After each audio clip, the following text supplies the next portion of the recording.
The first rapper to have 2 albums go platinum in a year, and the only rapper to have his first 5 albums to land at #1 on the Billboard 200. DMX aggressive, agony-filled lyrics captivated the world and changed hip-hop, showing the world you don't need to be mainstream to sell records. What's up, everybody? Welcome to HipHop Biographics, and on this channel we cover hip-hop legends, figures, and forgotten moments in hip-hop. Today we'll be discussing DMX. Earl Simmons, better known as DMX, was born on December 18th, 1970 in Baltimore, Maryland, or in Mount Vernon, New York, no one really knowing where he was exactly born. DMX hated his own name. He found it to be corny, and while in school, he developed the nickname Crazy Earl for his reputation of having a short temper. But DMX was born to the young parents of a 19-year-old Earl Simmons and an 18-year-old Joe Baker.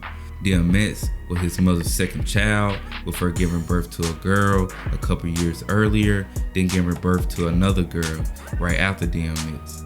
DMX's father was a street artist who painted watercolor paintings and sold them at the local fair, but later moved to Philadelphia, where he became absent in DMX's life. DMX wouldn't have the easiest childhood. He suffered from asthma. Asthma is a long-term inflammatory disease of the lungs, airways, which causes coughing, wheezing, and shortness of breath. Nightly, as a child, DMX would suffer from asthma attacks, resulting in him nearly dying every night and having to go to the hospital for breathing treatments. DMX's family raised him and his siblings to be Jehovah's Witnesses. Jehovah's Witness is a denomination of Christianity, but they do not celebrate holidays or birthdays. But X would not agree with the beliefs of this religion when he was involved in an incident where he was struck by a drunk driver while crossing the street. After this accident, an insurance agent showed up to DMX's home trying to prevent the family from suing, presenting them with a settlement possibly amounting to $10,000 or more. But instead, his family rejected the settlement and chose not to sue the driver because of their religious beliefs of being self-sufficient. DMX's childhood will also be filled with misery and constant abuse from his mother and her multiple boyfriends. The beatings were so severe that DMX lost teeth. DMX reported on times where his mother would lock him in his bedroom for an entire summer, only allowing him out for bathroom breaks, or a time when he was 6 years old and accidentally erased something in his mother's notebook, which resulted in him being beaten with a broom. DMX's home life wasn't just filled with abuse, it also featured poverty, with his bed being a floor that he shared with roaches and rats. DMX reported that roaches didn't bother him, it was the rodents that tortured him at night. During these young years, DMX would be introduced to drugs when his aunt gave him vodka at the age of 7. DMX performed well in school despite his tragic home life. He excelled at drawing, and an IQ test reported that he was more intelligent than most kids 2-3 grades higher than him.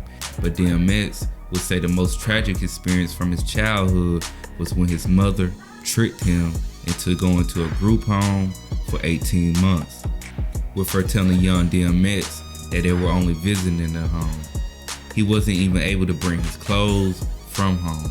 This was the final act of betrayal for DMX, with him being quoted to say, "Right then, I learned to pull away, conceal, bury whatever was bothering me. The other side was born there, the side that enabled me to protect myself." After several months in the group home, DMX would be arrested for arson for attempting to burn down the home. After being released from the boys' home, DMX's situation did not improve. He was living on the streets and broke and hungry. School wasn't a priority to X anymore. He was constantly missing, but he excelled at track, becoming the second fastest on varsity, but his future athletic career would be cut short when he preferred to live by the gun. DMX's first lick will be on a woman walking out of a supermarket in the Yonkers neighborhood, where DMX will be waiting in the bushes, jumping out, snatching the woman's purse, and running off with it, after which he He would find $1,000 inside of it, and DMX would use his newfound cash to purchase himself some Timberland boots and a collar and leash for his dog. By this time, DMX will only be a freshman in high school, but he wouldn't be attending school for academic success. School became an easy way to rob his fellow students. He would wait at the corner store in the morning when teenagers would be going to the store to purchase things before school, and he would jump out and run down on them. Doing this multiple times a day as a way of surviving. DMX said he preferred robbing people in the flesh. He is reported to say there is something human that he craves to see the whites of someone's eyes in the personal interactions when robbing them. The years after this cemented DMX's love for music in the streets. In 1987, he would be arrested for joyriding in a stolen car. During his time serving his sentence, DMX wrote pages upon pages of lyrics and worked on his craft by developing new flows and ways to win over the crowd in street battles. Also, inmates within the prison told X that he had a special talent and could go somewhere with it, but he's never free long enough to see where he could go. Throughout this period in X's life, leading into the beginning of the 1990s, DMX reported to have over 200 songs. He would get his first big break in music in the Source magazine, where he was included in the unsigned Hype column.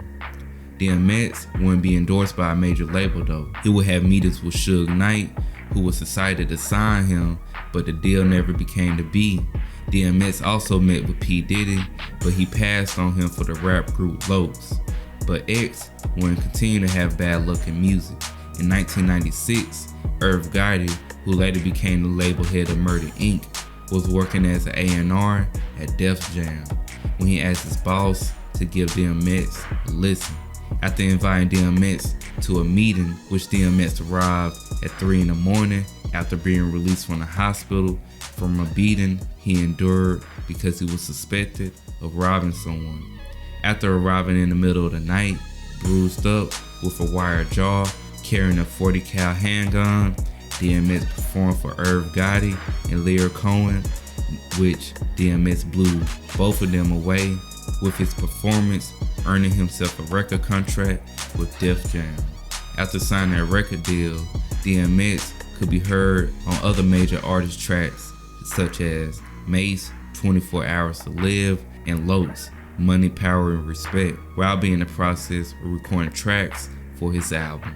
And in February of 1998, DMX released his debut album, Get At Me Dog, which went gold, and a couple months later, in May, DMX released his debut album, It's Dark and Hell Is Hot, which went #1 on the Billboard 200, and included tracks such as the Rough Riders Anthem. Now signed to a major label and with a #1 album in the country, DMX will go on to have major success within the music industry, solidifying himself as a legend in the years to come. Now I hope everybody enjoyed this video, and please leave a comment. What's your favorite DMX song, or who should I cover next?